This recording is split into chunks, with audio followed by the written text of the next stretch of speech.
Top of the morning to you. Top of the morning to you. I'm ready to go. Sometimes we got to come on a minute early, a couple minutes early. Thank you very much for hanging out. Appreciate you guys being a part of the show. Tuesday, May 6th. We got the Sliwa show ready to go. I got some coffee here. I got some tea here. We're loaded up today. We are loaded up today. I might go sprinting right after the show, just up and down the street here. That's I got the good stuff in me. I got just the amount of caffeine in me. I'm ready to go. What's going on, everybody? Thank you very much for tuning in. I appreciate you guys being a part of the show. Got a fun show lined up today. Got a lot going on today. I do have a guest today. Somebody that's going to break down the Lakers offseason as good as anybody can. It's the numbers guy. This is like the guy that you go to when you're trying to figure out your taxes and you're like, I don't know if this all makes sense. You just go to Eric Pincus. Pincus is going to join the show. Got a lot of stuff that I want to get into. First off, let me just lob a quote here real quick. Saw a good quote this morning. It's not very often that an opportunity comes knocking, but when it does, you better be bathed and dressed and ready to answer its call. I like that. I saw another one too here that I thought was good. People who try to break you are already broken. All right, couple quotes right there that I like to share with everybody. If somebody's got a quote they want to share with the group here, feel free to do so. Of course, highly encourage if you got something to you think would be helpful to everybody else, please throw it in the chat. All right, so here's what we got going on today. Today is, this is what do we want to call this? Day 2 of the offseason? I don't know. I don't even know what the hell we call this anymore. I know that I didn't think we'd be talking about other teams playing in the NBA, not the Lakers in the second round, but that's the situation that we're in. We had phenomenal NBA games last night. And if you're an NBA fan, you're a basketball fan, yes, there'll always be a focus here on Lakers, but I'm also going to talk NBA. And, man, we got some great games to talk about from yesterday. I'll start off the show just because I'll probably always have a little bit more – I'd probably lean a little bit more towards the Western Conference. But this was just a few hours ago. The Nuggets and the Oklahoma City Thunder. What the hell happened last night? We'll spend a little bit of time on that game. Timing-wise of when I'm going to bring the guests on, Eric Pincus is coming on at 8:15. So – we'll talk a little bit about, Nuggets rallying to win game 1. And then we'll kind of try to time this here where we could have Pincus on at 8:15. For those who don't know, Eric Pincus he's phenomenal. I mean, he really just kind of breaks down. He's going to be able to break down some of the questions that we were asking yesterday when people were like, hey, I'm not sure if Lakers should sign LeBron. They should take that 50+ mil and put towards somebody else. Eric Pincus can properly explain why you cannot do that in the NBA. He can also explain what he thinks Luka Doncic is going to do. What makes more sense for him financially if he's going to sign with the Lakers long-term, a 3-year deal or a 4-year deal. What Austin Reaves' value is going to eventually be. What other players that the Lakers can go after outside of the guys that they already have. So I think we're going to have a really good conversation with Eric Pincus, and I think for a lot of people who will be on this chat, if you got questions that you think are, here's what I'll try to do today. If you got specific questions while Pincus is on, because I think this is going to be, less your opinion, more, hey, I got a genuine question here. Can the Lakers go get a guy like this? What happens if this takes them over the cap? You can ask those questions today when Eric is on, and then I could try to weave those in as we go through the show. I mentioned the LeBron, Reaves, Luka contracts. We'll get into all that stuff because all three of those are conversations. A little bit more on the NBA stuff that we'll spend a little bit of time on. Knicks. Can I tell everybody here real quick? Listen, this is how I like gaining trust with you guys, okay? I like going back and telling you guys when I'm wrong, too. I'm 0 for 3 in these first 3 games. I didn't think Pacers were going to beat Cleveland. I sure as hell didn't think the Knicks were going to beat the Boston Celtics. And I didn't think that Denver was going to take game 1 in OKC. So, again, we'll spend a little time on some of the NBA games. And then later tonight, before you even, get a second to take a deep breath and enjoy the games that were there yesterday, we got 2 more games coming up tonight. Who people rooting for? Warriors and the Minnesota Timberwolves. I know who I'm rooting for in this series, but just because they just beat the Lakers, are we now supposed to not root for the Minnesota Timberwolves? I want the Wolves to beat the Warriors. I don't know what you guys want me to tell you. I want the Wolves to beat the Warriors. So we'll spend a little bit of time on some of the games that are coming up as well. All right. Thank you for being here. Appreciate you guys being here. If you guys don't mind, a quick subscribe to the channel. I don't even really feel like I need to tell people to subscribe to the channel because I feel like I have a very, very high percentage of people that are here.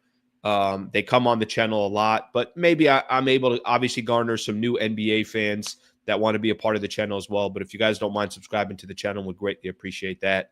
And let me take a look at some of the comments before we start looking at some of the NBA games. All right, let's see what we got here. All right, let's see what else we got here. Let me see. I read an article. Luka wants a new coach or he'll sign somewhere else. Like, yeah, not sure about that one. I don't believe that one. Morning, Slee. Hey, Slee. JJ has been throwing his team under the bus. You can't give good energy to people if you're not good with yourself. Phenomenal right there. Coffee Slee. Yep. Eric Pincus. Pincus is legit. Yeah, it's going to be fun to kind of, it's going to be kind of interesting as the first offseason I've ever gone through where, obviously I'm not at 710 ESPN. It's the first offseason we're going through with a podcast where this is my number one focus. And I'm already kind of, ideas wise, it's like, no, there's definitely ways that we can go. So I'm looking forward to kind of figuring out what exactly that's going to be. But Eric Pincus is a phenomenal. I'd have Pincus on either way. I mean, I think right after Luka signed, I brought Pincus on. Eric Pincus, awesome guest. Can't wait to hear his expertise, offseason potential signings. Yeah, that's going to be a big reason why I wanted to bring him on. Let's see. Don't bring in a cap expert; it will depress everyone. No, it's the reality. It's the reality. So I think that's okay. I think that's kind of comes with the territory. It's not going to be. I mean, go outside and it's not always sunny. By the way, what the hell's going on with the weather here? Can we get a little bit of sun? I feel like I'm in Seattle here the last week and a half or so. All right, happy Tuesday to everyone. All right, let's get the show started. So thank you very much for hanging out. All right, couple things on the NBA here real quick. Let's just go back here for a quick second. We'll spend a little bit of time on this game from last night, and then by that point, I'm sure Pincus will be here, and we'll start talking what kind of happened to the Lakers and what comes up here in the offseason. So, close there. Almost lost all my coffee, guys. Almost lost all my coffee. It's a great save. I don't think you guys really understand how I just saved my coffee. I don't know if I did anything, but that could have been tragic. That could have been really bad.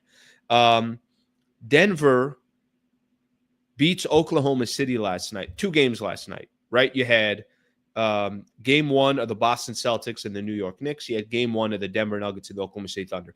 And I think everybody's just kind of coming into this game like, look, I don't know really what you're asking for Denver. They just played a game 7 on Saturday night. So you're not really expecting too much from them. I think Oklahoma City, if I'm right here, if I heard on the broadcast, they swept Memphis. So I think they had 8 days off.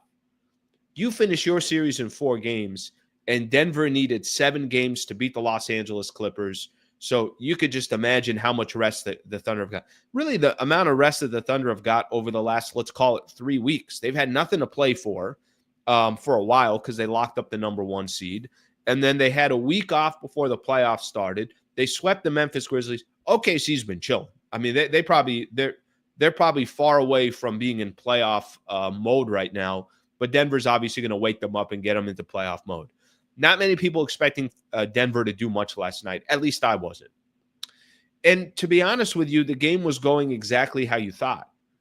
OKC had a pretty comfortable lead for most of the game. They're up 7. They're up 9. They're up 12. Had some moments where you just thought, all right, they're going to pull away. They're going to pull away. I'm going to kind of fast forward here to the 4th quarter. How many different times did you just think like, okay, this game's over? I think Shai Gilgeous hit a step-back 3, maybe on Jamal Murray. I forget who was on. You might have had Christian Brown coming in and leaning towards him as well. They were putting extra attention on Shai. And they went up double digits again. It's like any time Denver made a little bit of a run, or OKC made a little bit of a run. No. Yeah, Denver made a little bit of a run. OKC would just kind of find a way to get that lead back up to a comfortable spot. The Thunder fans are going crazy, and everybody felt like, okay, this is just a matter of time before Denver loses game one. OKC goes up in the series, and then that's it. It's like not that big of a deal. The Denver Nuggets are going to try to catch their breath and see what they could do in game two and see if they can make this a series. All right, couple minutes left in the game. I'd be very curious to see a play-by-play on this, just because the way that game ended, and you felt like they were comfortable. 3 minutes and 48 seconds left to go. They were up 11. Jokic hits a couple free throws, gets it to 7. A couple things happen here. I don't know what OKC was doing. They were fouling. They were out of fouls, they were fouling, and they were sending guys like Nikola Jokic, Russell Westbrook. I know Jamal Murray took a couple free throws late. Like, just some really careless, the clock doesn't even run mistakes for the Oklahoma City Thunder, which is why I think people always say when they hesitate on the Thunder, they always say, hey, yes, they won 68 games in the regular season, but experience is everything. And when you get into the playoffs, is one team more experienced than the other, and how much can that be an advantage? Oklahoma City Thunder looked like a team that was completely inexperienced. They looked like a team that didn't know how to close out a game, terrible fouls at the worst times, letting the Denver Nuggets get points with the clock not running. And then what I think was probably the biggest play of the game, and I'm not even talking about Aaron Gordon's shot, Nikola Jokic, down 4, takes a 26-footer right in front of Chet Holmgren's face and kind of, lulls him to sleep a little bit, top of the key. And for anybody that's played basketball, and I'm not trying to put myself in the shoes of Nikola Jokic, but anybody that's played basketball before, if you're a shooter and you're at the top of the key and you got a defender that's in front of you that's just kind of not thinking you're going to shoot the ball, that was such a motionless play for Nikola Jokic. He's done it so many times. Hits a 3 right in front of Chet Holmgren. They go up 115, 114. All the pressure now starts kind of leaning towards the Oklahoma City Thunder. I thought the TNT crew was really smart. Kenny Smith said they started fouling way too early, which I agree with. Why is Alex Caruso, when Nikola Jokic on the bench can't sub in, why is he fouling Aaron Gordon and only taking half a second on the clock? That made no sense. And that was on the other side of the floor. At least make Aaron Gordon have to dribble the ball 3, 4, 5 times to get to half court, and then you foul if you're trying to play the game of we don't want to give them a 3-point shot. And the pressure just kind of felt like it kept mounting on the Thunder because Denver wouldn't go anywhere.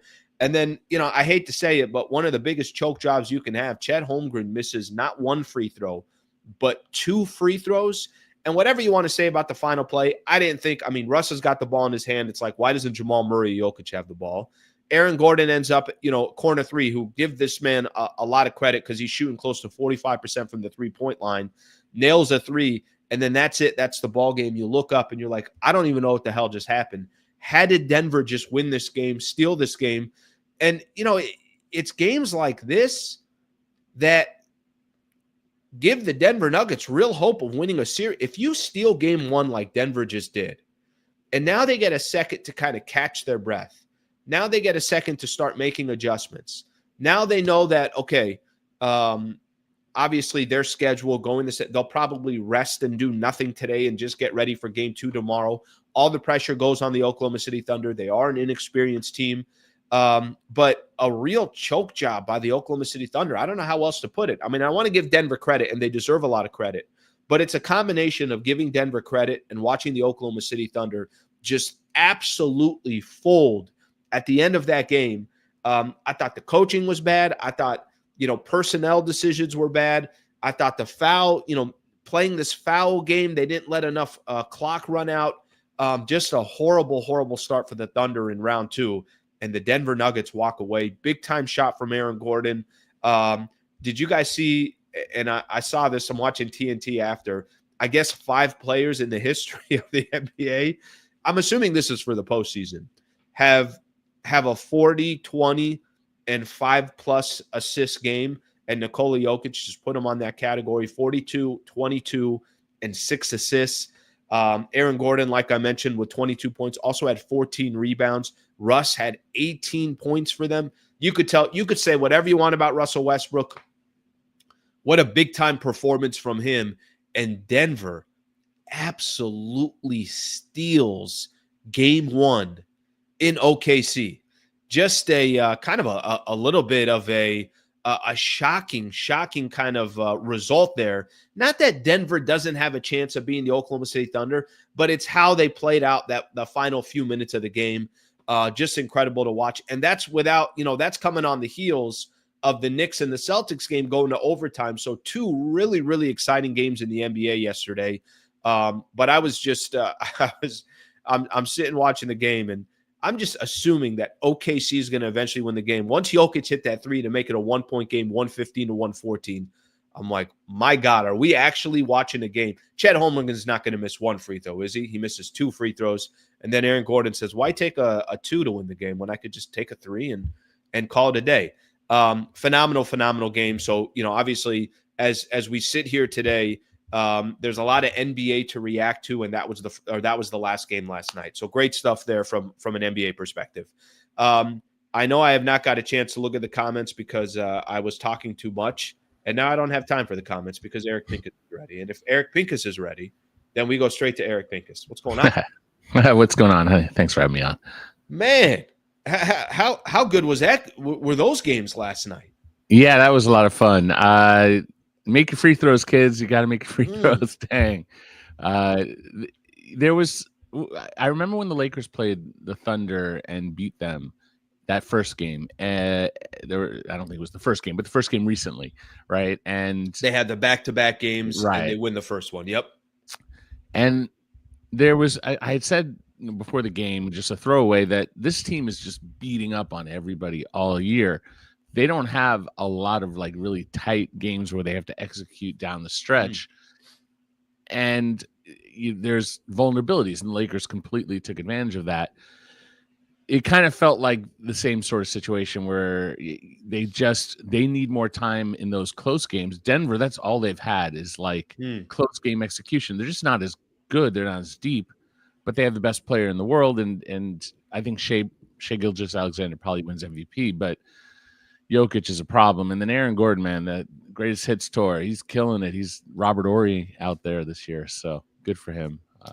Yeah, that's you're right. It almost kind of overshadows the play of the first round, which is him getting Nikola Jokic's air ball, dunking it with 0.00001 seconds left. And that really kind of changed the entire series there. And that's the reason why Denver's in the second round. And here they are grabbing game 1. I like what you said about, as good as OKC was, how much were they really kind of challenged during the regular season to say, okay, well, no, we've been through this how many different times?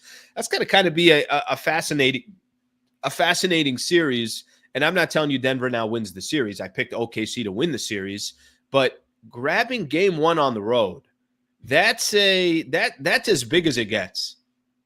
Yeah, well, we may be in historic territory, right? Because who else won number 1 on the road? Like the Knicks, the Pacers. We have one left. This would be the first time, I believe, in NBA history where at this round, all 4 teams win game 1. I mean, and Warriors have to do their part over Minnesota, but it's been great basketball. I was going back to the Clippers. I was actually at that game when that Gordon shot the dunk, which again we've never seen before. We've never had a playoff game end on a dunk, let alone one where, like, when it happened live, I just said, I don't know. I have no clue. I didn't have an opinion. I'm like, I couldn't guess if that was legit. It's too bang bang. It was just like he put it in. I could say it was, if they said it no basket or if they said basket, I'd be okay. And even now, like, yeah, I still don't, like, do I really know his fingertip wasn't on it? I don't think it was almost imperceptible by like our minds at this point, whether that was like a legit dunk or not. But what counts is they couldn't overrule it. They couldn't overturn it because they go with what's on the floor, and unless there's evidence to say otherwise. So, and yeah, that completely deflated the Clippers. So it's been a relatively historic playoff with just these great moments. So I'm having fun. It's a little, LA is a little quieter now. All of a sudden, Everybody's on vacation. Yeah, well, Yeah, I mean, everybody's on I don't. vacation. I don't ever I don't often vacation. I'm getting ready for the off season. I'm plowing away at work, getting ready to go over, which I think is a great segue into where I think you're going to go. Well, what I meant was the Lakers and the Clippers are on vacation. Yeah. Not us. No. We're still, we still have to work. We don't have these guaranteed contracts, with player options and everything. We don't have that. Because working on it. Okay, let me, before we start getting into the Laker off season, and I got questions for you that I think get brought up a lot, and I think there's only a few people on the face of this earth that can clear up those questions. Eric Pincus is one of them. No pressure at all. We'll just we'll see. How surprised were you of how quick Minnesota took out the Lakers? What was that a shock to you, or were you? Because I do feel like there were a lot of people, including myself, that, no disrespect to Minnesota, but I did feel like the way the Lakers finished out the regular season, the way they've played so many really kind of good playoff teams, and showed that, no, we could find a way. Maybe, okay, yes, we lack size, yes, but we have some ways that we could combat that. Was that first round a surprise for you, or was that more along the lines of what you thought was going to happen? No, I mean, I had Lakers, and I think you have to understand. I mean, all of us, like, matchups are everything in the regular season. Isn't necessarily indicative of what you're going to get when you get to the playoffs, because it's who do you play? Is it a good matchup? Like, Indiana might beat Cleveland. Are they better than Cleveland? But Cleveland has, like, Darius Garland's hurt. Hunter might be hurt. Mobley might be hurt. They just might get a favorable matchup at the right time. For the Lakers, they got what I thought would be a favorable matchup, where I'll give the Wolves credit, is that there are two players on that team that historically have played a level of hero ball that I felt took away from the team concept. That's Julius Randle and Anthony Edwards, both all-stars, both amazing players. And I thought the Lakers would be able to goad them into more hero ball and wouldn't have, like, the McDaniels, the Gobert games where they're just putting up a ton of points. So I thought that they would struggle to score more. And then if you're the Wolves and you're struggling to score, the Lakers should be able to score with all of the offense that they have. And I don't think the Wolves put up like crazy numbers in terms of offense, but I thought that Ant was tremendous. He had some huge assist games, instead of forcing it. And then Randall, you sometimes, like, he's had great runs in the playoffs, and sometimes he hasn't. I like Julius. I was there when the Lakers worked him out. He was going one-on-one against Mark Madsen. Madsen was an assistant coach at the time, and the Lakers let us in for like the last 15, 20 minutes or so of those two just banging in the post and just fighting. And I could tell right away the Lakers were just like, wow, this guy's like this is an adult that they're watching. This is like a strong, this is the guy they're going to draft. And then obviously he got hurt right away in that first game. And then when LeBron came, they decided that the LeBron-Julius pairing wouldn't work. And so they moved on. And he's been great. He went to New Orleans, Knicks. He's done great things, but hasn't won at the next level. Now he's at that opportunity. I think he's playing the best basketball that I've seen him play, both with the outside shot, with the defense, things that are flaws that, but Randall bully ball, I thought, would be the reason why the Lakers would win the series. And just height and athleticism, Lakers not having a center going up against, arguably the best defensive center in the league, whether you like Gobert or not, and he certainly has shortcomings. I mean, the guy he's a defensive player of the year. He's huge. He's not a great scorer, but he was clearly a problem. Naz Reid, I mean, just go through, and Lakers could say, oh, well, Luka was sick in one of the games, and there was that one call that was, the NBA said, was the wrong call. Mm-hmm. LeBron had a pretty serious injury in that last game, and you could tell, like, down the stretch of that last game, there was no closing it out for LeBron.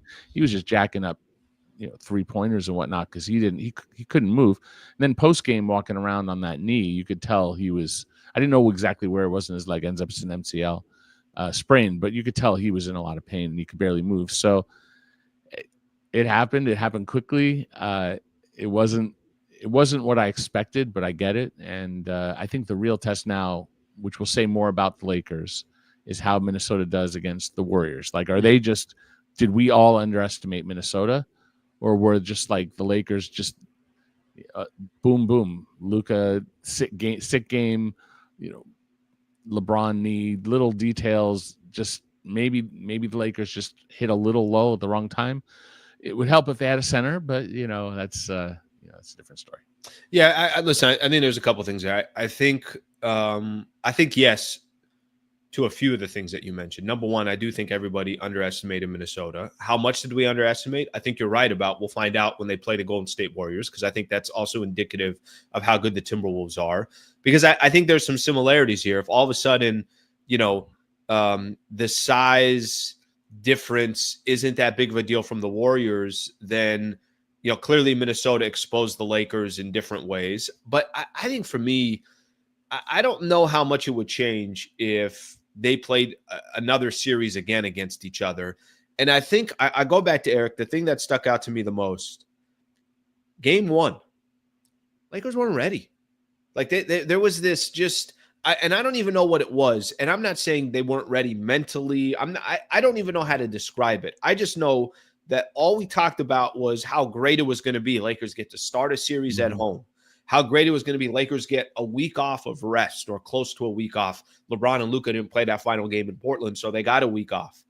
And then within 48 minutes, all that was gone. It's like home court is gone.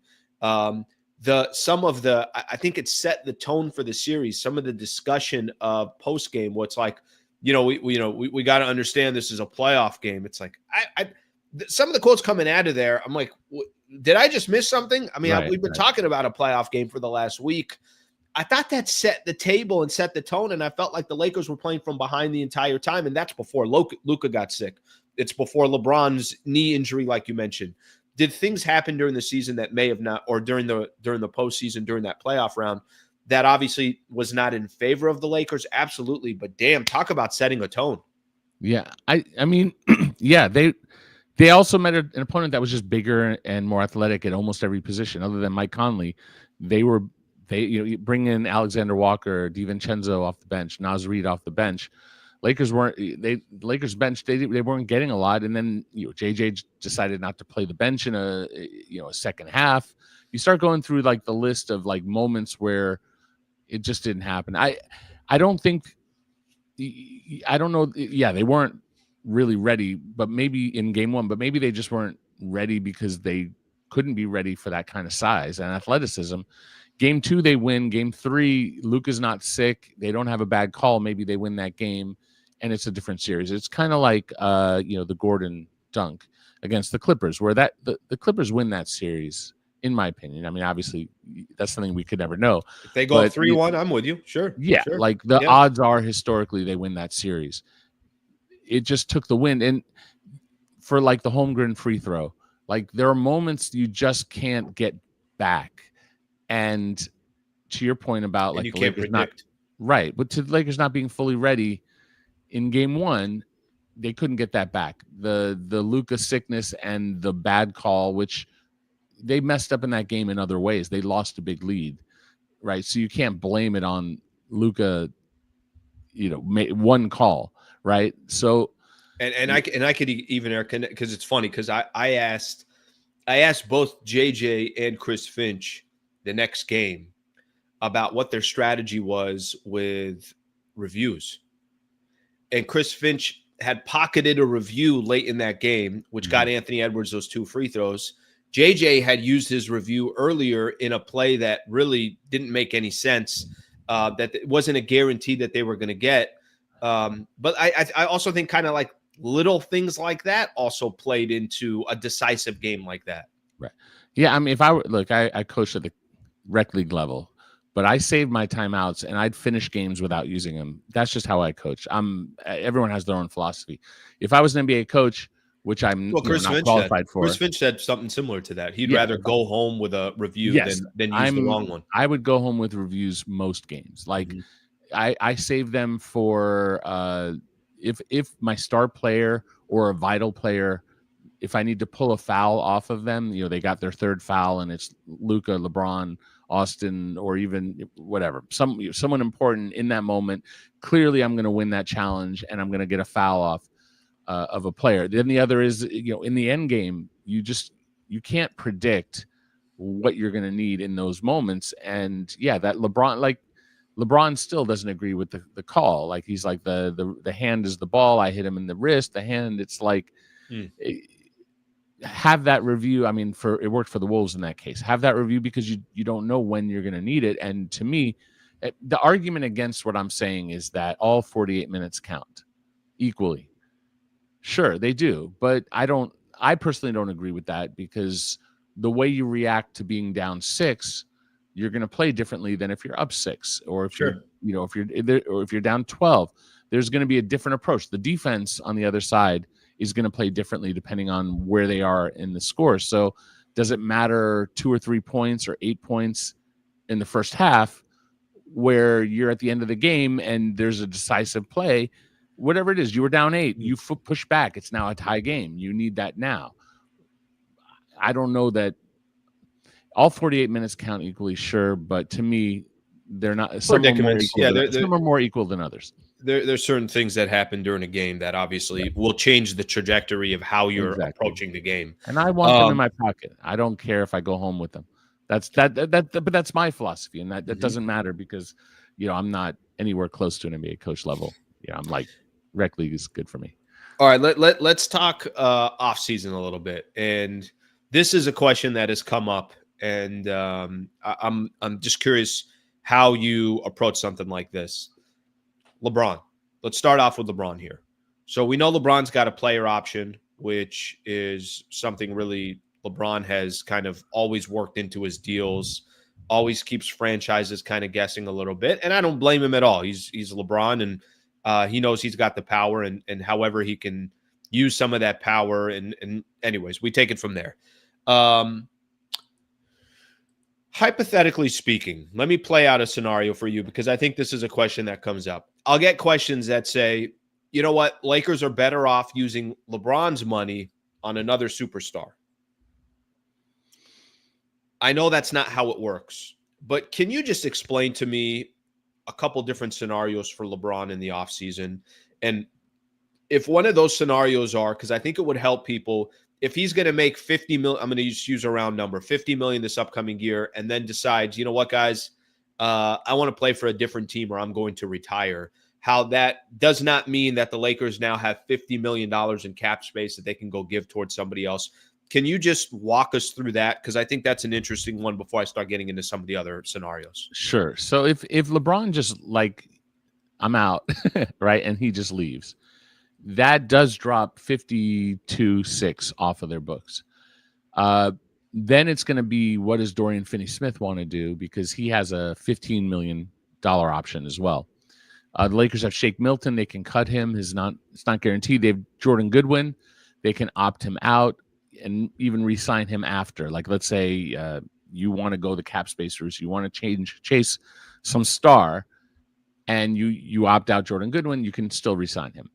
The numbers work out where that would give the Lakers $31 million in space, which would be on par with the league. Like, there's almost no cap space league wide. The Nets can get to anywhere from 40 to 80. I mean, it's crazy range. Depends on Cam Thomas, depends on Zaire Williams, depends on D'Angelo Russell, some of these other players that they can keep or let go, et cetera. Day'Ron Sharpe.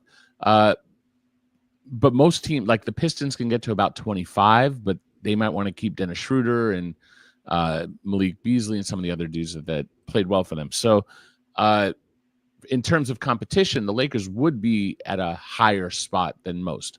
Now, maybe Dorian Finney-Smith doesn't opt out, and even if he does, they probably want to keep him. He has a strong relationship with Luka Doncic, thought he played well for them, thought he fits well with them. He is over 30, so he's not somebody necessarily on the upswing of his career. Like he said as he was leaving, like in his exit interview after the game, he was saying, like, I'm kind of stuck. I am what I am at this point. Like, I'm kind of just who I am.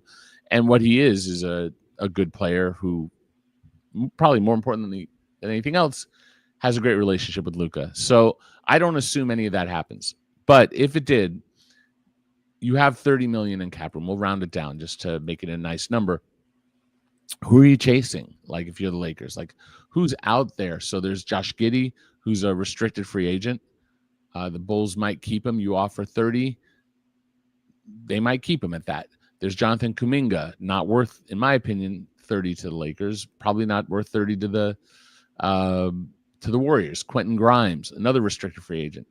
Like Miles Turner, like, you can, that is that the best argument you can make? Probably, but he'll be almost 30 by the time the season starts. He's a good center. He would be an upgrade by a significant margin. Is it just me, Eric, or does it feel like Miles Turner has been a Laker for 6 years? Yeah, no, right. Like, it seems like he's always in the conversation.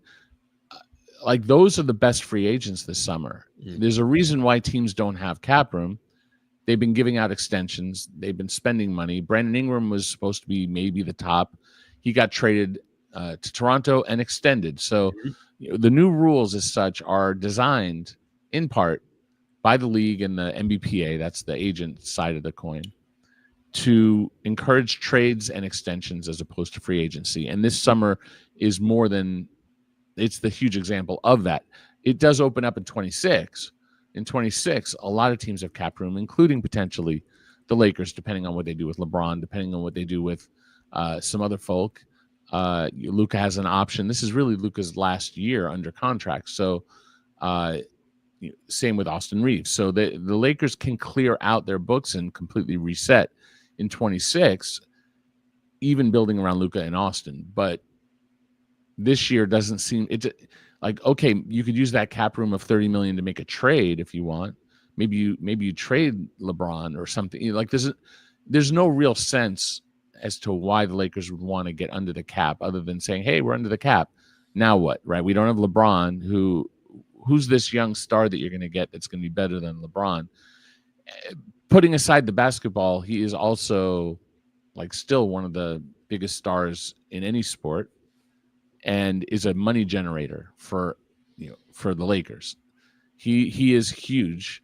It's box office. That's it. I mean, there's no other way to put it. Still getting all the nationally televised games. People are still flying from everywhere to see him. Yes. Sure.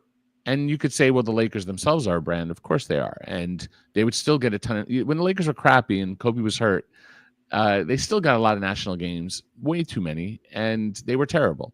So yeah, it's still the Lakers brand, but and if you want to argue that Luka's enough, maybe, but he's still, like, he's LeBron, and I don't see them just, oh, see ya.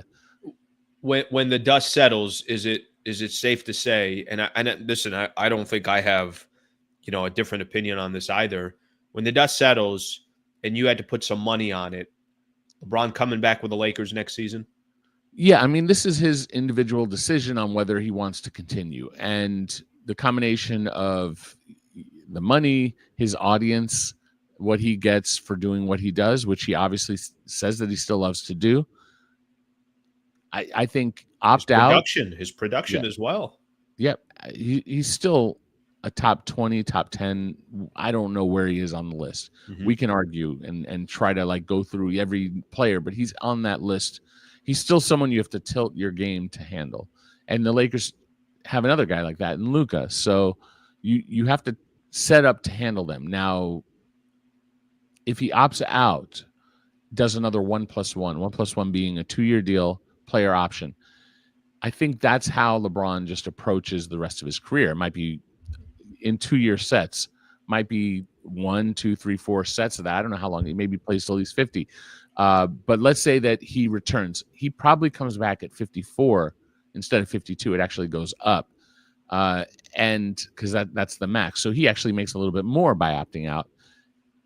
So sure, he opts out. And what that gives him is that if, like, he suffered a knee injury, if he suffers, and again, I don't wish any injury on anyone, but when you're a businessman, which LeBron is, you're signing a contract, there's always the chance that you could miss a year.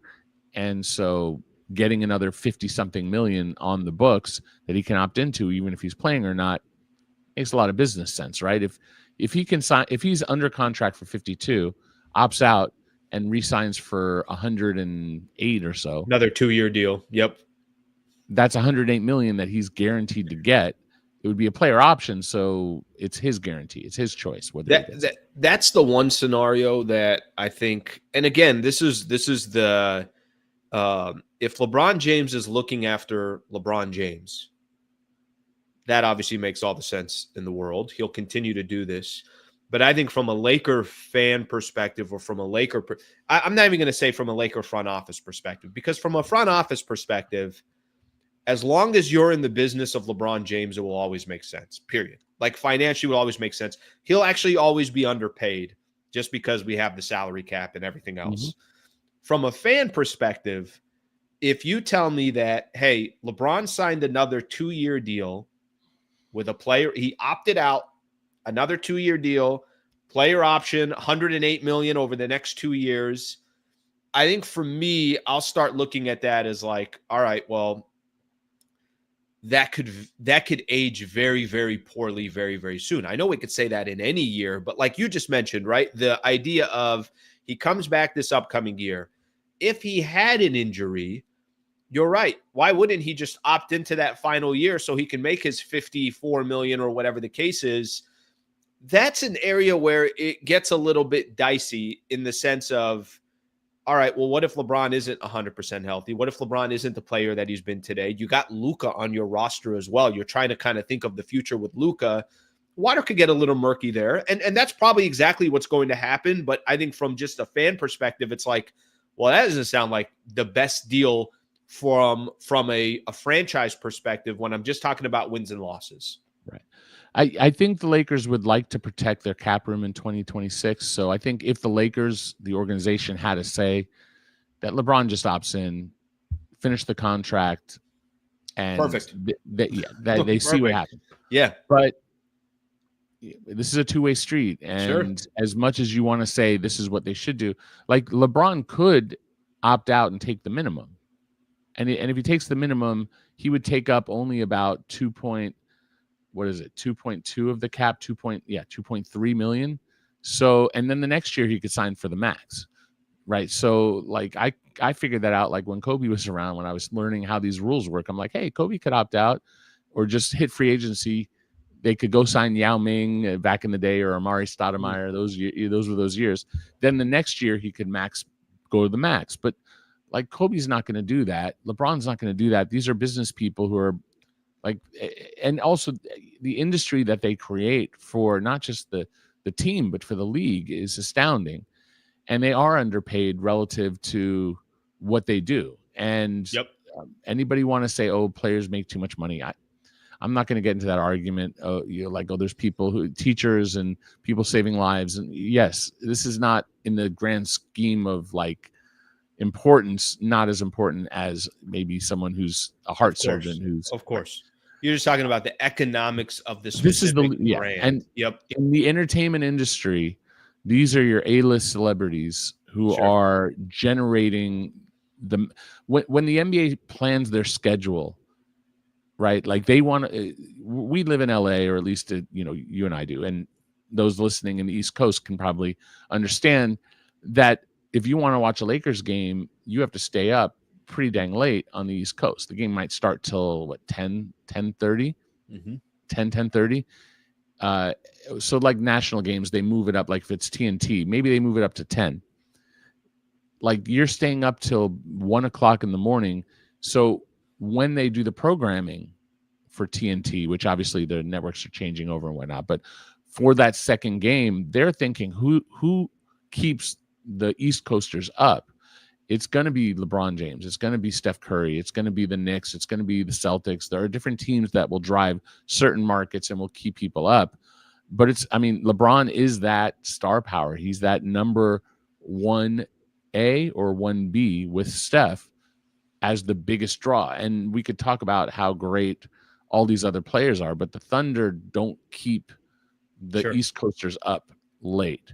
Like, it's just there's no one individually. If you put LeBron on the Charlotte Hornets, and now everyone's watching the Charlotte Hornets and they're staying up on the East Coast to watch the Charlotte Hornets, and until that changes, why should LeBron take less money? Because there's so many people who are making multipliers, or companies making multipliers of the money that the NBA is bringing in, probably 12 or so billion this coming year.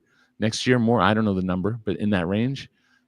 LeBron's 50 something million is just a real drop in the bucket of that 12 billion. I think just to kind of to put a bow on the LeBron piece of it, I think in a perfect world, like you mentioned, for the Lakers specifically, and kind of what their future looks like, and the world's not perfect, and it is up to LeBron how he wants to handle this, is he just plays out this final year of his contract, and then we'll figure it out after that. I think that would be the best case scenario. I think for the Lakers, it sounds like maybe not the best case scenario for LeBron, because why not just go get another 54 in the bank for the 2026-2027 season if you can.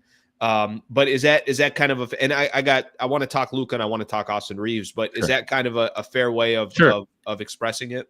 Yeah, and the most likely case, so if he opts in right now, he still has a no trade clause. If he opts out and resigns, you can guarantee, I mean, there's no guarantee, but you can guarantee that he'll get another no trade clause. So for those who want to say, well, it's not the worst thing if he's under contract for the next year, Lakers may not have cap room, but they could trade LeBron, and what team wouldn't trade for LeBron for even a year? They may not give up like their best young prospects, but you might be able to get a good player. But he's going to have a no trade clause in that, almost guaranteed. And so he's going to direct what he wants to do. It's his show. The Lakers are the passenger in this, and that's some reality. That doesn't mean they should do everything that LeBron says. And I feel at times maybe they have kowtowed too much to what LeBron wanted, right or wrong, like Russell Westbrook or something like that. Like, sure. But I think he'll be back. I think my prediction, if I'm forced to say, is that he opts out and signs for 2 years, because that's what's best for him. And I think the Lakers go along with that, but it would be better for the Lakers, just flexibility wise, if he just opted in and they went from here and see what happens.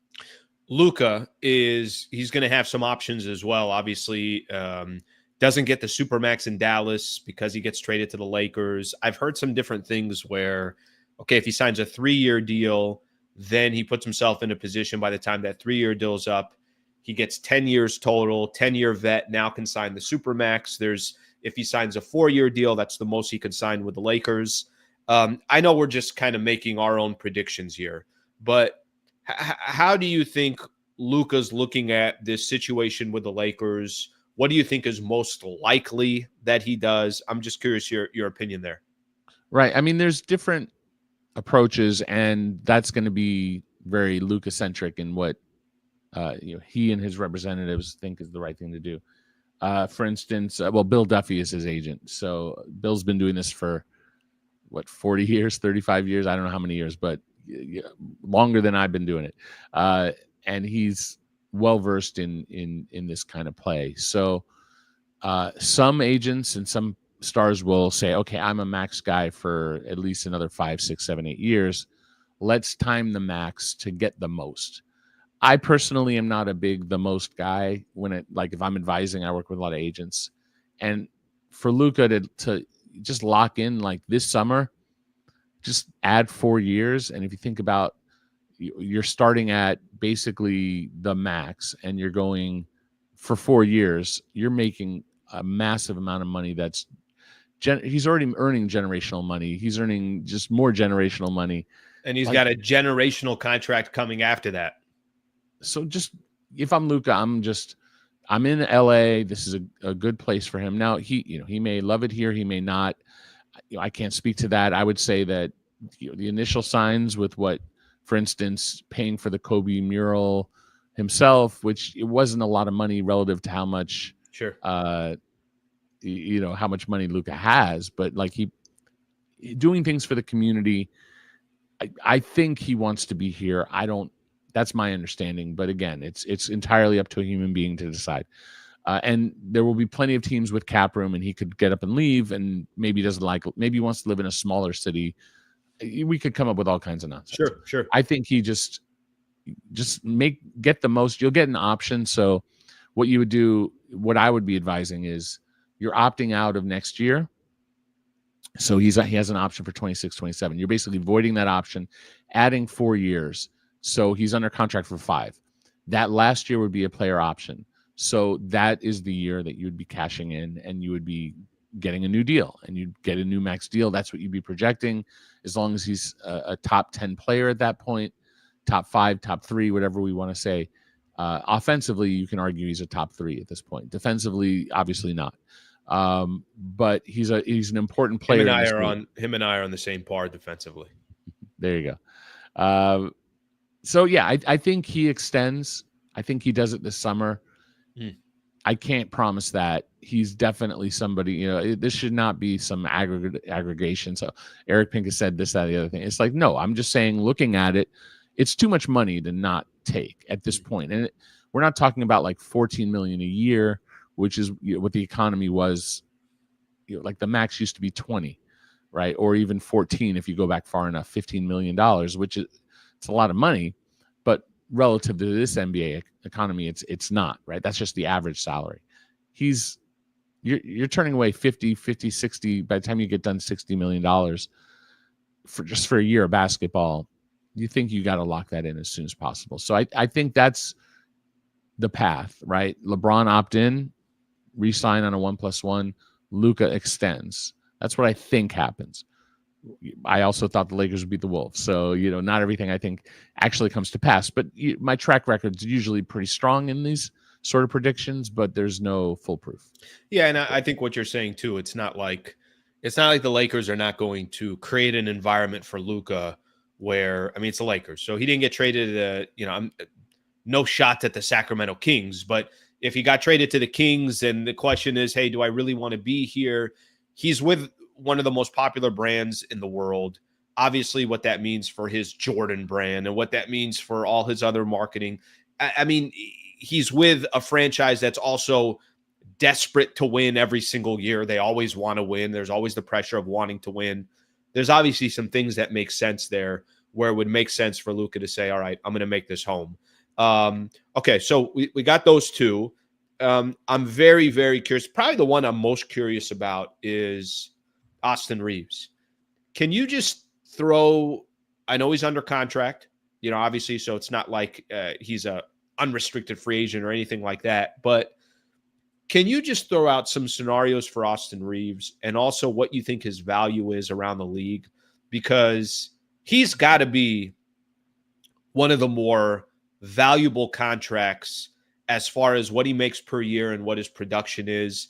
Can you give us your thoughts on Austin Reaves? Yeah. Austin's going to get paid a lot of money. That he's well valued. He's a talented player. We could look at, he didn't play that well against the Wolves. He didn't. He said so himself. This was not a great series for him. But he's a tremendous player. He's shown that, like, when Luka's out, LeBron's out, and it's just him and a team built around him, that he can win. I don't think that he's probably your best player on a playoff team, but he's a pretty dynamic, creative guard, and somebody who fits in well offensively with what they're doing. Like, in theory, their offense should always flow.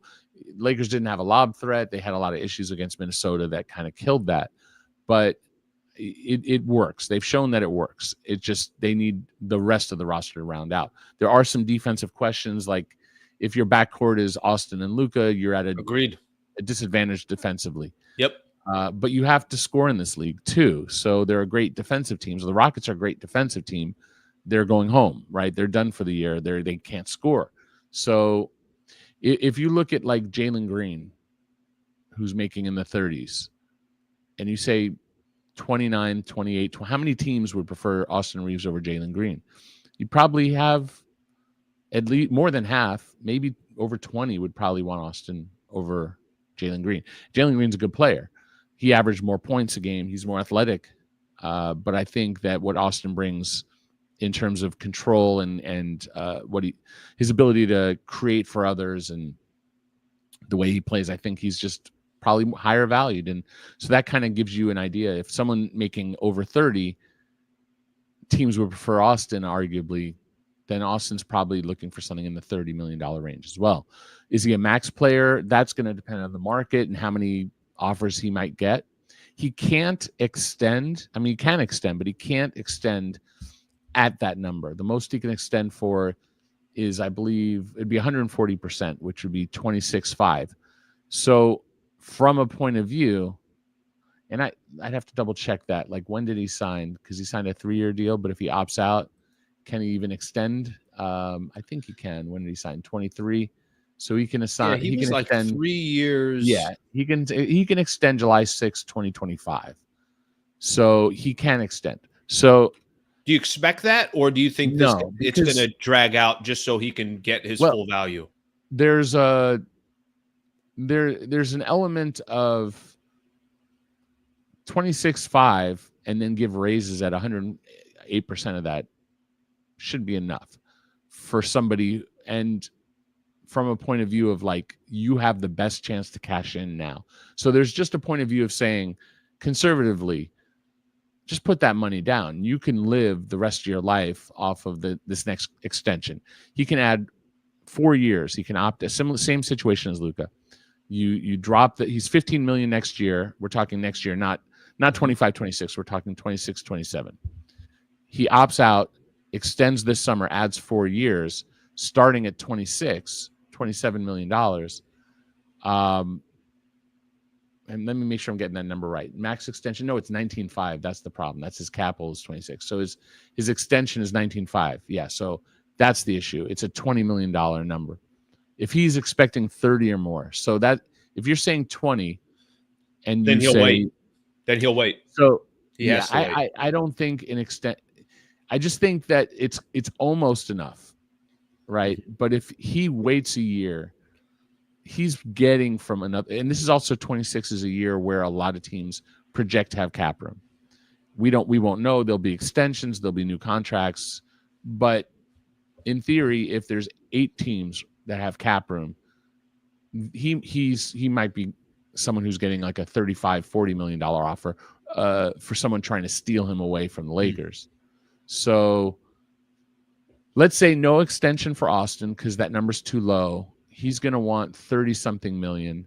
His cap hold takes up about 26. That's what the 26 is. So they can actually use cap room and pay him more than that. He'll take up 26 of their cap, and then they can pay him 30, 35, whatever that number ends up being. But not this summer. This would be the following summer. This would be opting out. And next year, if you're the Lakers and LeBron's gone, if he's gone, and you have Luka at the max, and let's just say the max is 50.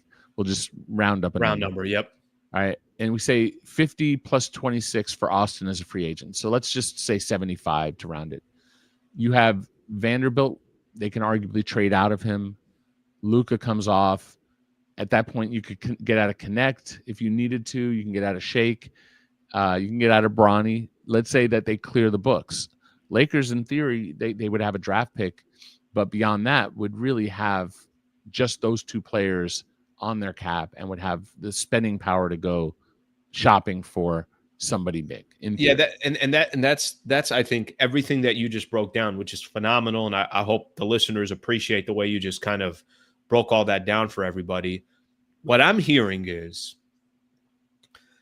Luka comes back.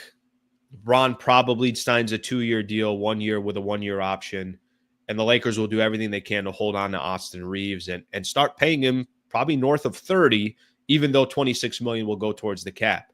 With all that being said, those are your 3 best players. You were knocked out of the first round with those 3 players. Sure. And I get it. I understand. No center. The team was incredibly incomplete.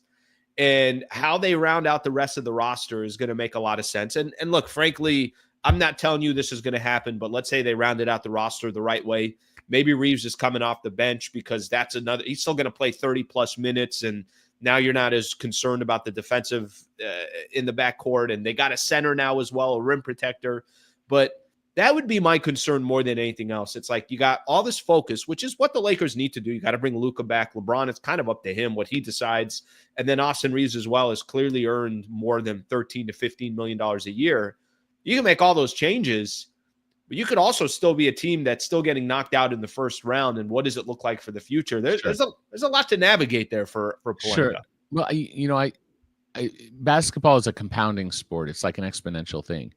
If you have a flaw, it's an exponential thing that makes everything worse. And if you have an advantage, it makes everything better. So to have the flaw of like Luka's style of play is built around a lob threat. And if he doesn't have a lob threat, you're taking away like a major part of his game. That lob threat also needs to be a rim protector. The Derek Lively Gafford combination is why they got to the finals. And it's not because of them, because it was Luka, but like Luka is Luka because of the lob threat. They had back-to-back lob threats. Was it enough to beat Boston? Like, no, there were other issues going on. The team wasn't as good as Boston. Boston's shooting, whatever. And Luka is someone who's going to be targeted. And to an extent, you can target Austin, but Austin is feisty and tough defensively. He's not a bad defender. He's just not physically overpowering in some ways. Like we saw a game where like when Lakers were getting killed trying to deal with Steph. They switched Steph Austin on to Steph, and he's the one chasing him around. And Austin's pretty good at chasing guys around screens. And there are aspects that he's good at. I don't think those issues, if you put in a top shelf big man, let's throw out just a ridiculous, notion, right? Which is, unlikely. But let's say you put in Giannis, right? Or you bring back Anthony Davis, which obviously isn't going to happen. But Anthony Davis in his prime, like if you put Anthony Davis on this team or Giannis on this team, then those holes you're describing in Austin and Luka defensively are no longer major factors because you're funneling everybody towards the center. Right. And then instead of, I think Dalton has a great career ahead of him and is a really nice shooter. But let's say you put in a McDaniels, right? And Lakers can't get McDaniels from the Timberwolves, but you have an equivalent, which is almost what Vanderbilt is. But McDaniels is like 6'10". He's listed as 6'9". I'm told he's 6'10".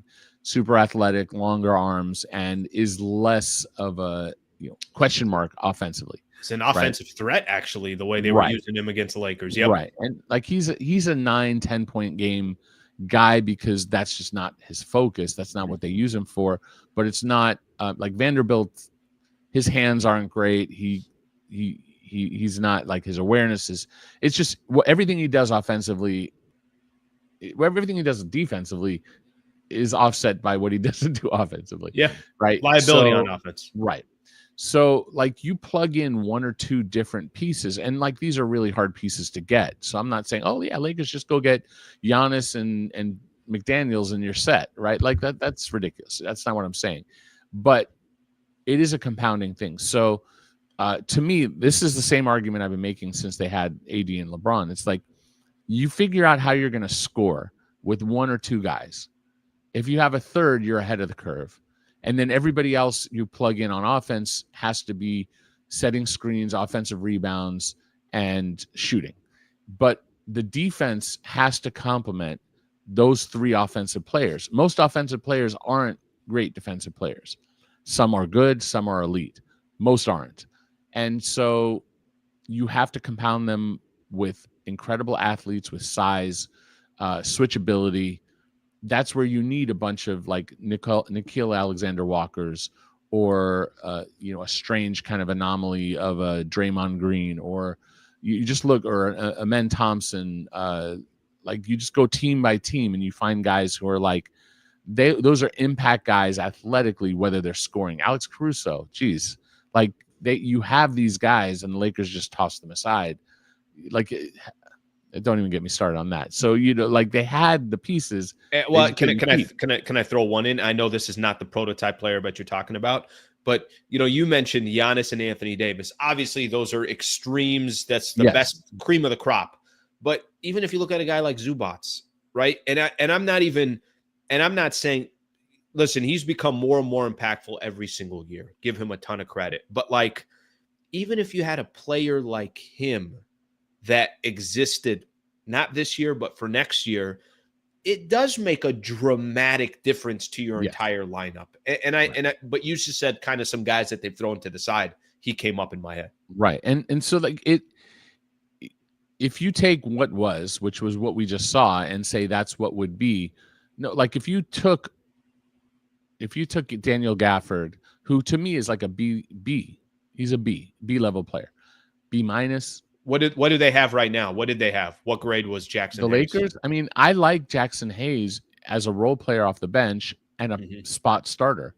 He's at best a C plus. At best. And what did JJ view him as? JJ I viewed him as a D. And like he wasn't even like. Just think about how that series went out with Minnesota. The further that series went, the less Jackson is. I was at Lakers the day before the news had broken that they had failed Mark Williams in the physical. JJ was just in a mood. He was just in a mood. And we were like, what's wrong? What's going on? Like, he was snapping at report. I mean, look, JJ is JJ. Like he has a tendency to be a little short sometimes. Generally speaking, no problem with JJ and his personality, but sometimes he can be a little snappy. He was like in rare form, and it was because he's like in that moment digesting that they probably aren't going to win the championship because they don't have a center, and there's probably no pathway to a center. They get Alex Len, who didn't obviously fit. You could tell in 5 minutes that this guy didn't fit in what they were doing. So then and they could have cut him and gotten someone else, but like there's only so many someone else's.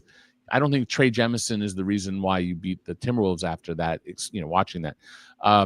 But that said, I think JJ understood full well when they didn't get Mark Williams, what it really meant, and he was, there's the pathways to acceptance, right? Like you have anger as one of the steps, and I think we caught him in the anger state and the anger phase of grief, right? Like just accepting it. So, like I said, basketball is a compounding thing. If you're too worried about because like Kyrie is not a good defender, Luka's not a good defender. They get to the finals with two pieces who shouldn't make sense. By the way, Jokic is not really a great defender, and Jamal Murray's not a great defender. And when you have a pick and roll where the center and the point guard aren't great defenders, that team should fail if you just go by that. So what do? You put Kentavious Caldwell-Pope, you put Aaron Gordon, Porter Jr. has his best year, and you have Bruce Brown and some other pieces, and Christian Brown as a rookie playing, better than his draft position, and they win a title. So, and we see with so like when you have that offense, like the Lakers put so much pressure with Austin, LeBron, and Luka on teams. Even the Timberwolves, there's a lot of pressure that they had to deal with. You have to keep up with the scoring. And yes, Luka had a bad game because of the illness and et cetera, but I'm not going to look at them and say, okay, you say LeBron is gone and they're moving on. If LeBron's gone, they're replacing that with another high-level player. It's probably one other high-level scorer, probably an inside scorer of some kind. So a big man of some kind. So, like it's impossible today to say what they do. The NBA, if anything is unpredictable, it's predictably unpredictable. I can say like with certainty that if you tell me the Lakers can't get anybody who's going to make this work, I could say that's nonsense because there's no reason to predict that because the NBA is predictably unpredictable. You can't tell me the Lakers before the season are going to trade for Luka. That's never going to happen. And I had Luka on their list. I said that like their ultimate goal is to get Luka. I've said that. I've written that. But I thought that would be like after the next contract, right? I didn't. Yeah, I knew that that's the guy that they had in mind to replace LeBron as the star, but that didn't mean I never. I would be a lunatic to claim that I thought this would happen this year or in the next 3 years, right? I could argue it in 3 years time. Maybe I could even argue it like whatever. I didn't think this was going to happen, and so for us to sit here and say this can't happen because there's just a certain amount of naysaying that exists, and I'm not a naysayer. I'm more of a let's find a yes kind of guy when it comes to this sort of thing. Within a moral compass, moral boundary, let's find a yes, and the Lakers can get to some yeses that will work. And the NBA has proven every single year that a player that you don't think is going to get moved gets moved. Right. Pelinka, I was at that exit interview last week, Pelinka and JJ, and Pelinka said something I thought was interesting. He said that kind of in a sense that he thinks there's going to be a lot of movement this offseason, whatever that means.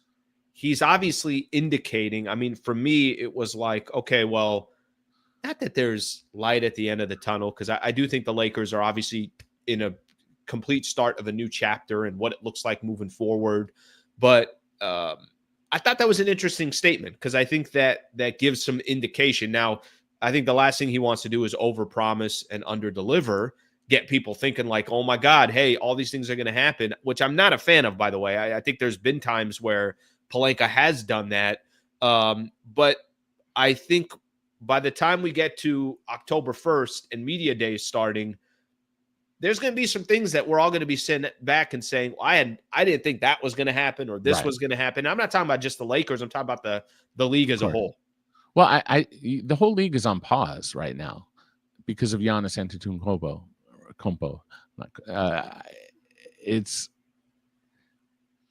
There's very few big transactions. There's no KD trade before the Giannis decision. So Giannis can say, I want to be here and stay in Milwaukee, and that's that. Damian Lillard's supposed to be out for probably the whole year next year with the Achilles, right? So the team already didn't have enough. I mean, if that's opinion, so be it. But like, the team's just not that great, and even with Dame full strength. So, and they also don't have a lot of picks. They don't have that much that's attractive in terms of, like, if you're trading away good players to get other good players, they don't have a lot to work with.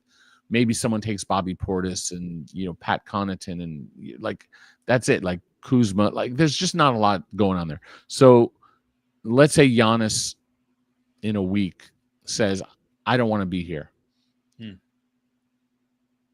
Fine. The Lakers don't really have a case to get him if he just says that. The Rockets, the Spurs, there are other teams that are ahead of them when it comes to assets. I don't think the Thunder would really go for him unless they flame out. And if they flame out, maybe that changes things. But pressure there, yeah. Just financially, like, if they're paying Chet and Jalen Williams and Shea, plus Dort and Caruso, like, their budget's spent. They're not going to be able. Yeah, Hartenstein, and then you do Hartenstein and Chet for Giannis. You can at least argue it, and they have all the picks in the world, so they can do it. But Lakers are at best fourth, and that's at best. And the Lakers don't even have a ton of picks, right? They basically have one that they can trade. They can trade 31 or 32, one of the two. They can do swaps, which is not nothing. And from those, really want to say, well, they owe the Jazz, what is it? It's top 5 protected top. Yeah. So if it's top 4 pick, they still can trade 27, 1 through 4. But like, you're saying, okay, the Lakers trade for Giannis, and in a year's time or so, they're going to be the bottomest team in the league to have it. No, so that's like nothing. They don't have anywhere close, but we don't know what Giannis does. And Giannis can simply say, I need to go to the team that I want to go to. Sure. And I don't want to go to the Spurs, and I don't want to go to the Rockets. I don't want to go to my wife is from Fresno. She's a Lakers fan. I've always he said literally when Luka was traded to the Lakers, I'm paraphrasing, that his going to big markets is that all the European players become the faces of the big markets. Yep. That's his dream. Who am I to argue with his dream, right? Is Houston a big market? We could debate it. San Antonio is not a big market. Great organization, and they've done the best with in the last 30. As long as I've been around, they've been incredible. Other than like my childhood, since the 99 or so, they've been just amazing. And yeah, they've been down a little bit, but they're, Wembanyama, Fox, they're going to be fine. Maybe he doesn't want to be there. Maybe he doesn't want to go to Houston. Maybe he does, but he really controls this, because if you get past this trade, this offseason, it's really difficult to trade a $54 million player in season, by the deadline. And then if you wait, you're the Bucks, you wait, and now he's going into 26, 27. We're talking next offseason. He has an option for 27, 28. He's at that point an expiring contract. And all he has to do is say to Houston, to San Antonio, you can trade for me, but I'm not going to stay. Yeah. And they're not going to give up all their war chest of, they're going to say, okay, well, if you're the Rockets, you're waiting for the Suns to say, you know what, we're a mess. We'll trade Devin Booker. Mm-hmm. Now you get Booker. He's a better fit for who they are anyway. Plug him in where Jalen Green is, and suddenly it's a very different team. And yeah, they need to replace Fred VanVleet at some point because he's over 30 and can't be this forever, but he was pretty dang good. So point being is that we don't know, this goes to your point of like, we just don't know. Giannis could simply say, I want to play with Luka. And I'm not, again, no, this is not aggregation. This is not what he did do. This is just, we don't know what's going to happen. Pelinka can't know what's going to happen. The Bucks can't know yet unless they've had these conversations already. And at that point, if he's saying, I only want to, that's the domino that, and that's the domino league wide. That's everyone's waiting on that. Mm-hmm. Does he, one, force out, and then two, does he direct where he's going? Now, I've talked to other agents who don't represent Giannis, who say he's going to direct where he wants to be. That the top players pick where they want to play. Sure. And he's at the point in his career where this is really his last chance to be where he wants to be to win a title. And he's already won one, but he's respectfully greedy. He wants to win another, as he should. So if you say Giannis, and maybe it cost the Lakers Austin to get that done in picks, at that point, yeah, Jeannie Buss loves Austin Reaves, doesn't want to trade him for almost anybody or anybody at all.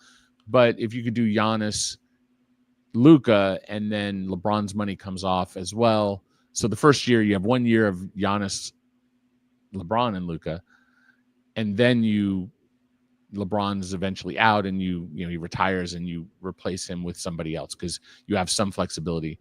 I'd have to run the numbers, but really, because if you're paying two max guys, you might be able to get to a third. Luka, Giannis. So I'm not saying that they get Giannis, but if you're the Lakers, you should think big. That's how they got Luka, is by thinking big. They didn't think small. We can't get Luka. There was a conversation, whatever the pathway that led to this happening, it wasn't done from not thinking big. Sure. Right. And this is a team that they go star heavy. As long as I've been alive, that's what they've been about. They've been about going after the biggest stars and getting the biggest stars, usually through trade. LeBron came through free agency, but almost always through trade. Shaq came through trade. Kobe came through trade. Powell came through trade. Kareem through, Magic and Worthy came through the draft. Technically, those were trades because they traded into those picks. Mm-hmm. So, it is what it is. There's no clear path, but the immediate question is what happens with Giannis. He probably doesn't end up a Laker. Then you start going down the next. Who's the next player that they can get? Well, that then complements what they're looking for. Right. Like had the Clippers beat the Nuggets, that could have been that's what's, I think the beauty of it is that we have a better example now than we did. The example I had used is the Allen Houston with the Knicks, which predates probably a lot of viewers, but the Knicks, they need a miracle shot. He puts it up. The ball bounces on the rim, drops. They get to the NBA Finals. They were going to fire Jeff Van Gundy and hire Phil Jackson. Instead, they go to the finals because of that shot, which lets Van Gundy get another year. And then the Knicks job, which was Phil Jackson's dream job, which he eventually took in a different format, he goes to the Lakers, takes over for Shaq. Kobe takes over for, at that point, for Del Harris. And they win the championship. And had that ball not bounced in, the Lakers what could have happened from that? Jesus. And they probably, I don't know that there was anybody else who could have gotten Shaq and Kobe in that team past that point. And maybe there was, but maybe, now we have a more modern example where they fired the GM, they fired the coach, the team has minimal draft picks, they have minimal means to improve. They're probably going to have to, as it is, maybe get out of Michael Porter Jr.'s contract to get into other players for depth. Very easily, Jokic could be like, I've done everything I can for this organization. I already won a championship. Let me move on. And he's in the same exact financial spot as Giannis. No one's saying is Jokic going to demand out, but his contract is almost identical. It's about $1 million more next year, or the 26-27. It's very close to the same contract as Giannis. Jokic is the next, like maybe they get beat in this series, and maybe Jokic at this point says, I'm done. I've done everything I can. Maybe Aaron Gordon keeps hitting game winners and the team wins another championship and Jokic extends. And it's just like that one dunk by Aaron Gordon. Otherwise, it's 3-1. Could change the trajectory of everything. Yeah, and that could have been how, like, they could have paired up Jokic and Luka in theory, and that dunk might have put us on a different timeline. And again, I'm not saying that this happens. I'm saying that the Lakers think big. They think the top players. They don't think, let's go get the bottom guy, like the best possible, whatever. What is it? The MVP, the minimal viable product, not the MVP of the league, right? That's a business term. That's not a great term. It's like we're putting something out that's just good enough to just be good enough. That's just not how they think, right or wrong. And they've had a pretty good track record. Obviously, they haven't won since the last few years, but Laker fans are spoiled. What they do. Right? Yeah, that's what they do. The Lakers haven't won since 2000. Well, like the Knicks haven't won since what? Well, they haven't won since 2020, and the Knicks haven't won since the 70s with Phil Jackson. Right. What year did they win? Like, I don't even know. They might predate Knicks, me.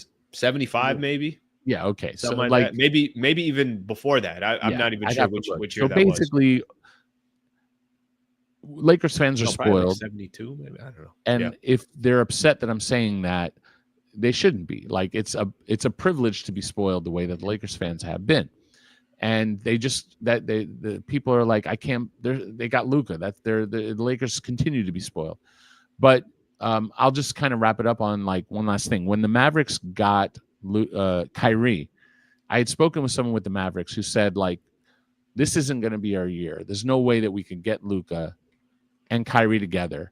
We needed Kyrie, but we knew that we had to hurt our depth to get him. It was and a step. Take an off season to get the pieces around him.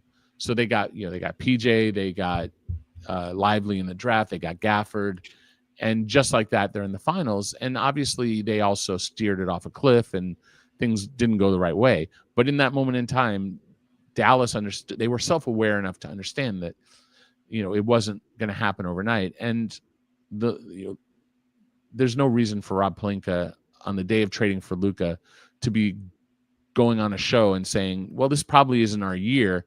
We're probably going to need a year to get the right pieces around Luka and all this. You can't do that.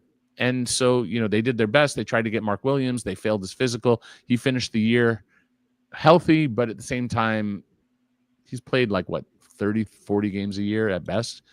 Played 44 this year, but I think in average, probably less than that. Right. So, and maybe Mark Williams is the reason why they're not winning a title this year. Maybe not. This is an unknowable thing, but they're thinking bigger. And so let's see what Giannis does. Let's see what, but I think we've seen the pathway for the top three Lakers. And I think after that, they should bring back Dorian Finney-Smith. He probably opts out and they might have to sign him to a multi-year deal. It wouldn't be longer than 3 years, but those sort of things eat into the money in 26, 27. They can eat into the flexibility, but at the same time also, if you do the right contract, now you have movable pieces. And maybe the answer to the question isn't free agency and cap room. Maybe it's having the right kind of contracts on the books so that you can trade for player X that we did, one of those star players, that foundational piece that all the, Lakers, they'll never get Giannis, they'll never get Jokic. Maybe so, but you need to have the ammunition financially, picks, contracts, just to be able to do it. And so that's what I'm thinking. I'm thinking, like, if I'm the Lakers, if I'm putting myself in their shoes, put yourself in the best position to get that second foundational piece. Try to keep Austin. If you have to lose Austin, but you get somebody that's absolutely earth-shaking, then it's a no-brainer. Right. Yeah. Right. Pincus, all right, we got a little ways to go until obviously free agency starts and everything. But I would love to have you back on as we get a little bit closer to that, as we kind of weigh some of this stuff. I appreciate you kind of breaking everything down there. So by the way, I think we went over an hour, you and I.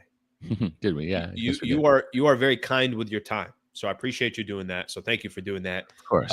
But let's do it again. We'll catch up as we get a little bit closer to July 1st.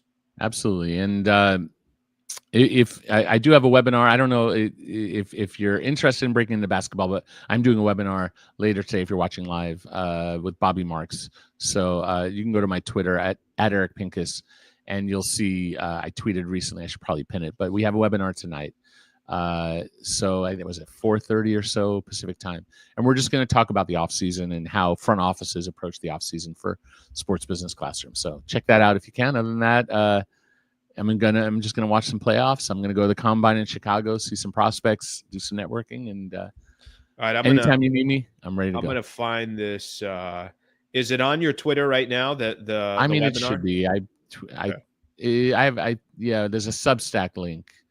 I'm gonna put it in the chat. I got it right here. I'll put it in the chat. And by the way, that's a lot of. I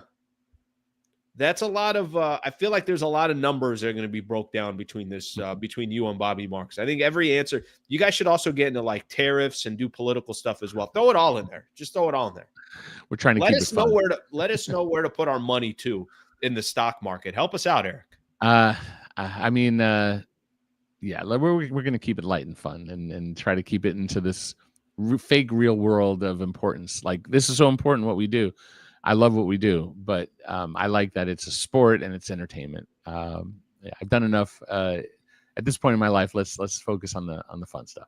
All right, I put it. I put the link in there, so the link is in the chat if you guys want to join Eric Pincus and Bobby Marks at 4:30 today. So thank you, buddy. I appreciate you coming on, and we'll connect here as we get a little bit closer to July 1st. All right, okay? All right, buddy. Thanks, man. That's Eric Pincus right there. Listen. Eric was he was going, man. That guy was breaking everything down. Phenomenal stuff from him, by the way. I figured he would be the right guest to have on to kind of break down some of this. Like, a couple things come out, and to be honest with you, I'm going to probably have to expand on a lot of this tomorrow. You know, the LeBron thing is interesting in itself. I'm hoping LeBron doesn't. I hope LeBron just plays out his contract, because if you tell me it's another 1+1 and then he opts in next year as well, that'd be an interesting scenario to play out with. I think the question that I brought up to him, it's like, hey, listen, you're telling me Luka's going to come back. You're telling me Austin Reaves is going to eventually sign with the Lakers. And this is just obviously his thoughts. LeBron as well. All right, those three players, those were the best three players on your team. You were out in the first round. I mean, how the hell do you round out the rest of the roster to make sure that you're still competing? I think they obviously got a ways to go in regards to that. So I think that part's going to be interesting. Interviews like that, where there's really just a lot of information. Listen to what he was saying about Giannis, the scenario of Giannis, and now everybody's just waiting this offseason to find out, what does Giannis decide and what the decisions are from there. So basically, Eric Pincus just planned out my entire show for tomorrow. But great stuff from Eric Pincus right there. I still got a couple things that I want to get into, because I do want to talk real quick about the Knicks and the Celtics, and then a couple of the games tonight. I'll still look at your comments. I haven't even looked at anybody's comments today. That rarely happens. Before I do so, shout out to Brad Wallace and the Wallace firm, great partner of the show. Somebody that is, I really feel great about having this partnership, because I know it's a long-term partner. I know it's somebody that cares about the vision of the channel and everything else. I just want people to know that are on here, if you ever caught in a situation where you need an injury attorney, you're in the state of California, it's kind of a no-brainer here. I can put you in touch with one of the best in the business, Brad Wallace, who runs the Wallace firm, been running the business for about 10 years. I've known him for about 5 years. We got a URL here, wallacewins.com/Sliwa. wallacewins.com/Sliwa. If you go to that website and you say, okay, I'm in a situation or a predicament where I need to talk to an injury attorney. I got a family member that's in a predicament that they need to talk to an injury attorney. Just go to that website, fill out the form. You get a free consultation. I could make a personal introduction as well. We've told this story that he was representing a client of his going up against Home Depot, and really felt strong about the situation and the predicament, and making sure that his client wasn't just taking a settlement or the insurance company is always trying to settle. No, went to court, took him to trial.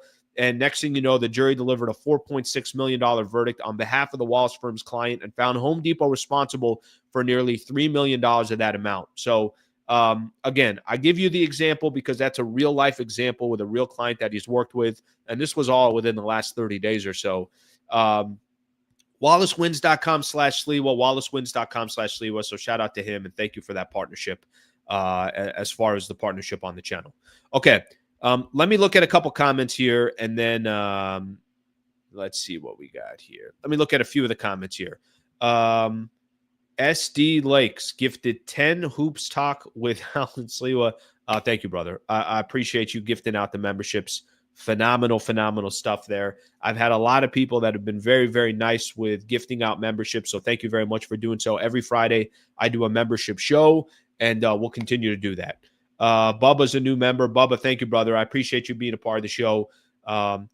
Just because we're getting into the offseason of the Lakers doesn't mean that we can't have conversations every single day that are NBA-centric, Laker-centric, and then obviously any other big topics in sports, I'm going to cover it as well. That's going to be part of the job as well.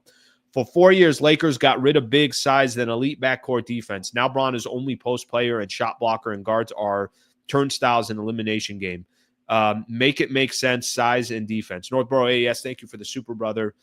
Yeah, I'm gonna just go back to it. I'm gonna put Pelinka on the spot here because Pelinka had said that when he made the trade for Luka, we know it's an incomplete team. Last week at the presser to the exit interviews and what he said was basically how this offseason the Lakers are going to try to put together a roster. Now they have time to make it happen. They're not searching for a head coach. They're going to have the ability now to really try to put together a roster that makes sense. Tomorrow, I might poke some holes in what makes sense and what doesn't, but I think that just gives you a little bit of perspective, and we all understand what the Lakers' needs are, and it's going to be up to Rob Pelinka, JJ Redick, the front office to figure that out. Northborough, thank you, brother. Thank you for the 10 spot, brother. I appreciate that very much. Okay. Let me just real quick here. LeBron needs to spend the summer training with Draymond Green. That'd be his perfect role. Yeah, they also need to put together the right team. Let's see what we got here. Reaves got to be moved. A lot of people are saying that. I saw a lot of that from an Austin Reaves perspective. There's not a lot of people that were crazy about Austin Reaves. They want to use him to try to go get more assets tomorrow. I don't want to do all that today because I think there was a lot that Pincus got into that I still feel like there's a lot to talk about. So I want to give it the proper time. Final thing I'm going to get into real quick. Knicks rally from 20 down against the Boston Celtics. Shocking win for New York. Just expected them to keep losing to the Knicks. I think they got swept in the regular season. I want to say they've lost, if you count last year as well, I think they lost 7 of 8 against the Celtics. So what would you think that was going to change there? They were up 20. Something that's crazy. The Celtics missed 45 threes in this game. It was a playoff record. They're up 20 and they're still firing away threes. There's some things that just don't make any sense to me in the NBA. I think that's one of them. You're up 20 and you're still firing up threes. Porzingis didn't play in the second half. Something to keep in mind. I do think that certainly had its effect. He had some kind of illness, so something to keep in mind in that. Games coming up tonight in the NBA. Pacers and the Cavs at 4 o'clock. Warriors and the Timberwolves at 6:30. So there's 2 games coming up tonight, so that should be fun. All right, my people, I think that's all we got for tonight. We went over an hour and a half today. So if you got a good interview going with Eric Pincus, then I'm going to keep it rolling. I hope you guys enjoyed the content. I'm back tomorrow morning at 8 a.m. Enjoy the NBA games tonight. We'll see you guys tomorrow, and thank you for being a part of the show. Hope you guys have a great rest of your Tuesday.